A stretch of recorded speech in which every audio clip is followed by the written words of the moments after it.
Many thanks to Squarespace for sponsoring this week's video.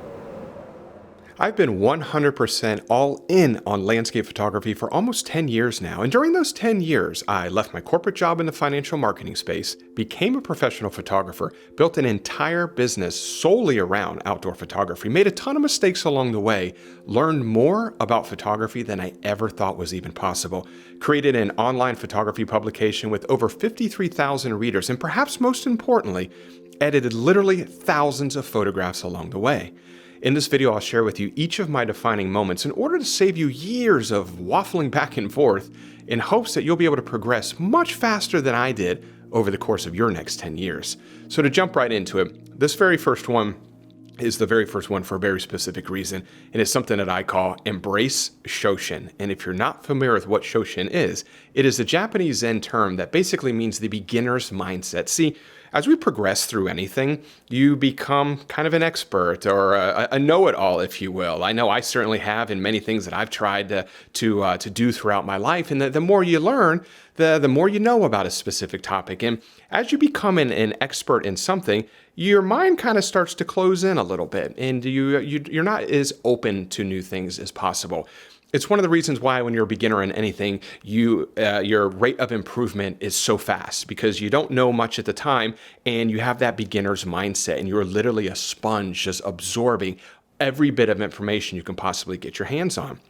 So if you can embrace that beginner's mindset, whether you're on your first day of photography or you've been into photography for 20 or 30 years, embracing Shoshin, embracing that beginner's mindset is absolutely in one of the best things that you can do in anything throughout your life to learn is always have that beginner's mindset.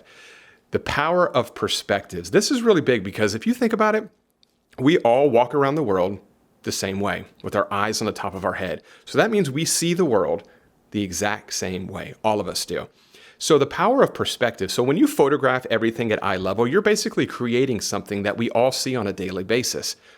I should say we all see it the same way. But by shifting your perspective, specifically getting much lower to the ground, you are automatically creating something way more unique than we normally see. So thinking about that whenever you're composing a photograph, the power of perspective is huge. Getting low, maybe getting really high, shifting to the left, shifting right, trying different angles. Anything outside of perfectly at eye level, you will automatically be creating something more unique than we see on a daily basis. You can't find your creative style finds you. It's something that I spent a lot of time the first couple of years trying to find out what my creative style is. It's a very popular kind of buzz term out there. We all want to find our creative style, whether it's our creative photographing style or our creative editing style. But the truth is this, you can't find your creative style. The creative style is something that finds you. And the only way for your creative style to track you down is by reps. By putting in tons of repetition. That means photographing a ton of things over many, many years, editing tons of photographs, thousands of photographs over many, many years. And over time, you start to develop this creative style. You start to identify what works for you, what doesn't work for you, the things that you really enjoy about something and the things that you really don't enjoy about something else. And that is how your creative style is cultivated over time. So your creative style is something that's going to track you down, not the other way around. Become a visual storyteller. This is big. Become a visual storyteller. I used to get on location and I would spend the entire time capturing one single photograph. Most of the time, it was a wide angle version of the scene that I see with my naked eye. And I would capture that photograph and I would leave. And yeah, that does tell a story. But it's just one single story. What I do now is I think about every single scene in three parts, telling a story just like a Hollywood producer creates a storyboard for their film crew. And it usually starts with a wide angle scene, or wide angle photograph, I should say, that shows the scene in its totality. And then you start to show smaller details with a much longer focal length, a very intimate scene, a mid-range focal length with something that's, not super wide, not super tight, but just something in the middle. But trying to create a little bit of variety while you're on location and by using different focal lengths is an amazing way to do that through photography. It's a great way to tell a better story. So when you get home and you pick your three favorite photographs, say from that volcano or that lake or that woodland area, and you put all three of those photos together, That tells a complete story, way better, way more in-depth story than just one wide-angle photograph. The variety, it's the spice of life. 100% when it comes to photography. I became so one-dimensional in my photography the first couple of years because everything was just a wide-angle photograph. And I didn't really try anything else. And what would happen a lot of times is I'd get on location, and if the conditions were conducive for an amazing sunrise or sunset, which rarely they are, I was left with nothing. But by trying so many different styles of photography, I'm not saying if you're a landscape photographer, start shooting weddings or anything like that. But when you're a landscape photographer, there's a ton of subsets of landscape photography. So maybe aerial photography, using a drone, macro photography, telephoto photography, mid-range zooms, wide-angle zooms. There's so many different things that you can do. And what that's ultimately going to do, one, it's going to keep your creative juices flowing because you're constantly trying different things out, but it's also going to make you more comfortable when you're on location. If you don't get an explosive sunrise or an explosive sunset, you're going to have all of these other different skill sets at your disposal to photograph, or photographic techniques to use to capture something beautiful. So the more things that you know, the more productive you will be on location, regardless of the conditions. Because at the end of the day, let's face it, landscape photography, it's extremely condition dependent, and we don't control those conditions at all. We have no say in the matter. So variety, it's the spice of life. Stop focusing on new gear and focus on your gear. That's a huge one. And I always talk about myself, when I first got started, because I don't like speaking for other people. So you'll hear me constantly talk about myself. And this is the things that I've learned over the last 10 years. I used to focus so much on new gear. So I would get, and I would get this new gear, and I would be obsessed with it for, a few months. And then I would start looking at new gear, the newest camera that came out. I was always focused on the new thing, not what I had in my hand. So if you spend less time focusing on the gear that you don't own and spend more time focusing on the gear that you do own, you're going to become a better photographer because you're going to know every single thing about your camera. Now I'm not talking about just where the buttons and dials are. I'm talking about how your camera performs. How high can you bring your ISO level before you start seeing noise? Where do you need to focus in a scene at f11 versus f8? There's a ton of different things that you need to really think about. And every camera is completely different. And the only way to figure these things out is by really knowing your camera inside and out. Good light can literally make anything look better. I wish I had the photo, so I'll see, maybe I can find it, but there's a photograph of, I think it's a Pepsi can, some kind of soda can, just sitting on a table with no light at all. And it just looks just like that, a can of soda sitting on a table. But by adding this amazing kind of Rembrandt lighting to it and rim lighting across the top of it, very professionally done, that can of soda absolutely becomes just breathtaking. And the reason I share that is because you can literally have anything. And if it has amazing light, it's going to look pretty darn cool. So lighting is absolutely imperative, and the time of day that you photograph really, really matters. I understand that most of the people who are watching this video, you're probably not professional photographers or full-time photographers, and you probably have a job that you go to 9 to 5, which means that you don't have a ton of time to photograph sunrise or sunset. And a lot of times you are just left with the time of day that you have to photograph, whatever that is. And a lot of times that happens to be not in the greatest lighting conditions. And that's what I did. I photographed a lot in really poor lighting conditions. And it wasn't until I really started to focus on sunrise and sunset or overcast days to where I got really nice lighting conditions, my photography absolutely excelled. It was probably one of the biggest jumps in my photographic quality was that I really started to pay attention to the type of light that I was photographing in. Shutter speed is way more than just a camera setting. I talk about this a lot. I've given a couple talks on this topic, how shutter speed is an amazing tool to literally better tell your story. If you think about it, shutter speed is like a time machine. Shutter speed gives you the ability to freeze time. It also gives you the ability to slow down time. And if you look at, say, a raging waterfall with a 1/1000th of a second shutter speed, all of the detail of that water is frozen in action. And that waterfall looks ferocious. It looks angry. It looks grandiose. It looks powerful. And there's a lot of energy in it. If you take a photograph of that same waterfall, let's say a 1-second exposure and everything is kind of smoothed out, that waterfall no longer looks angry and powerful. It actually looks calm, peaceful, quiet, ethereal, very zen-like. And the only thing that changed was the speed in which your shutter was opening and closing on your camera. And if you think about that, that's pretty awesome. I mean, you can literally completely change the way something looks just by the shutter speed you use. And the last part of this, which is absolutely amazing in my mind, is that shutter speed can create something that we cannot see with our naked eye. We cannot see the effect of water moving, like motion blur like that. We can't see that. A camera can though. We can't stop water moving with our naked eye. Camera can, shutter speed can. And if you think about it like that, that's pretty cool. I think that's really, really neat. Maybe I'm kind of nerding out a little bit here, but if you think about it, it's pretty cool. It really, really is. Assemble a composition as one would a puzzle. I made a video on this topic a couple weeks ago, I believe.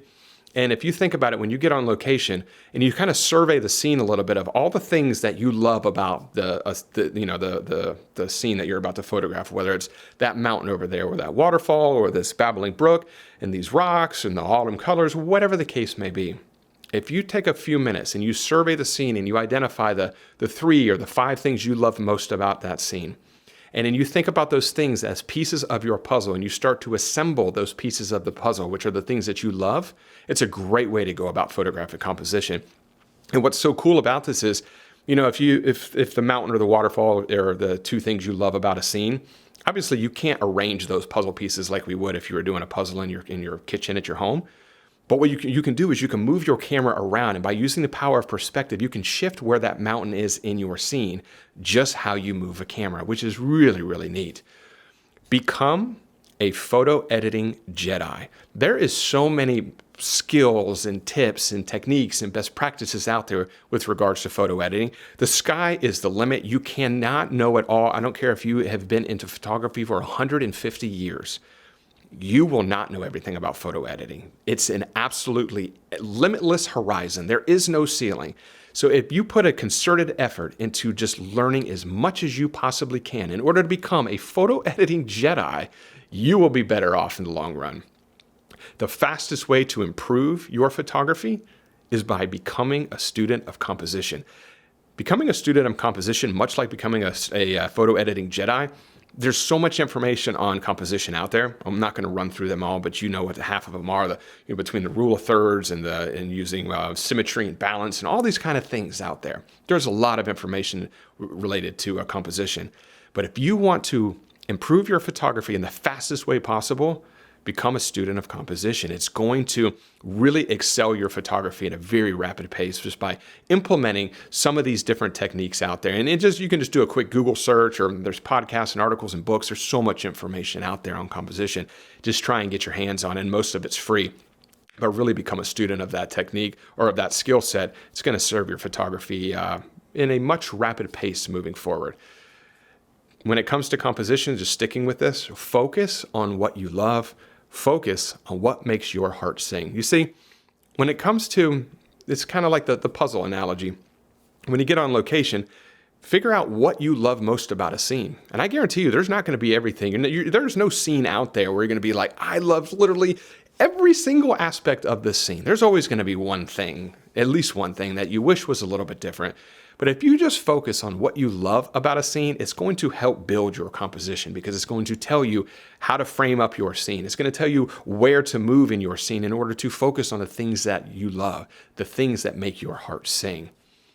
Post-processing should be invisible. Now, that's a big one, and it's something that I still struggle with a little bit. But post-processing is really meant to be invisible when you look at a photograph. It's meant to merely enhance your photograph. So when you're looking at one of your photographs, or somebody looks at one of your photographs and the very first thing they notice is the post-processing, you probably went a little bit overboard with that. So if you just think about this, post-processing should be invisible. When someone looks at your photograph, they should not say, oh, wow, that post-processing is just amazing. It just looks so beautiful. Or it's like, whoa, that's grossly overdone. But it just shouldn't stick out. It shouldn't take away from the subject matter of your photograph. It should merely be invisible, meant to just simply enhance your photograph. You can't perfect photography. Going back to what I said a few moments ago, even if you've been into photography for 150 years, You cannot perfect photography. It is constantly changing. It's constantly evolving. Technology is advancing. Post-processing is advancing, and it's all changing at a very rapid pace. And most importantly, it's an art form. So it cannot be perfected. So by embracing that and having that Shoshin, that beginner's mindset, it's going to help propel you moving forward, just to always be embracing all of that new information, because there is no end goal with photography. There's not this point where you reach and you say, aha, I did it. I am a master at photography. You're never going to get to that point. There is that point doesn't exist. So just by embracing the fact that it can't be perfected and enjoying that journey is very, very powerful. Manual mode, I know it's a touchy topic sometimes. Manual mode, in my opinion, is the best way to understand the exposure triangle. If you can understand how manual mode works, not only is it going to completely unlock creative control over your camera, but it's going to help you to understand the exposure triangle. So understand the relationship when you make an aperture change, that you might have to make a shutter speed change, and how ISO is kind of correlated to those two. But understanding how to use manual mode, in my opinion, is the best way to fully grasp how the exposure triangle works in the real world. Yeah, you can look at charts and stuff on the computer, but when you start to use manual mode and you start to make those changes on your camera, and you can see in real time what those changes are doing, it really helps to drive home the fact of what the exposure triangle actually is. Master bracketing, focus stacking, and panoramic photography. Those are the three techniques that I have used most often over the course of the past almost 10 years now. So by just focusing on those, if you're not familiar with any of those, I would definitely dig into those. There's a ton of information out there, tons of videos on YouTube. I know I've made, I think, a video on all three of those topics before. But those are the three techniques that I have definitely used most often throughout my photographic career. And last, and certainly not least, how long did that go? Oh, not too bad. Not even 20 minutes, I don't think. Photography is not about the end result. Photography is not about a photograph, for me. So when it comes to photography, if I were to show you one of my photographs, you would just look at it and be like, oh, okay, nice photograph. Or maybe you'd think it's an awful photograph, but you would just see the photograph. If I turn that photo around and I look at that photograph of mine, I see something totally different. I see where I was when I captured that photograph. I remember how I got to that location. I remember what trip I was on. I remember who I was with, or maybe I was completely alone. I remember what was going on in my life during that time period when I took that photograph. I remember all of these things that only I would know about. I remember the entire journey it took me to capture that photograph just by looking at that image. But if I turn that photograph back around to you, you don't see any of that. You just see it for face value. And that's something that's really cool with photography. It's a very personal sport, if you will. And by embracing the journey, I think it unlocks the true power of what photography actually is. You know, I think if you go about photography just to get the photograph, I think you miss out on all the amazing steps that happen before you actually hit the shutter button and process that image. And once it's complete, sometimes it's kind of sad, honestly, once the photograph is complete, because it's like that little mini journey is done. It's completed. But there's so many awesome things that happen that gets you in a position to take that photograph. And I think by embracing those and enjoying the entire process, I think that is definitely the best way to go about photography. At least in my opinion, it's something that I really, really cherish. I really, really enjoy, is all the memories that are associated to a single photograph. And I think it's really neat that it's personal to you and nobody else, or I guess just the people that were with you, if there was anybody with you when you captured that photograph. So those are these 17 things that were really the game-changing moments for me. Those are, every single one of those things was an aha moment, was a light bulb moment for me when I heard these things. And these are all things that, most of these things are things that was told to me, or that I found online, or I researched and I just developed and I implemented in my own kind of photographic strategy. And these are all the things that I feel like really made the biggest impact on my photography. And I spent, I think, almost 5 or 6 weeks coming up with this list of 7 things. I really dug in deep. I put a lot of work in this video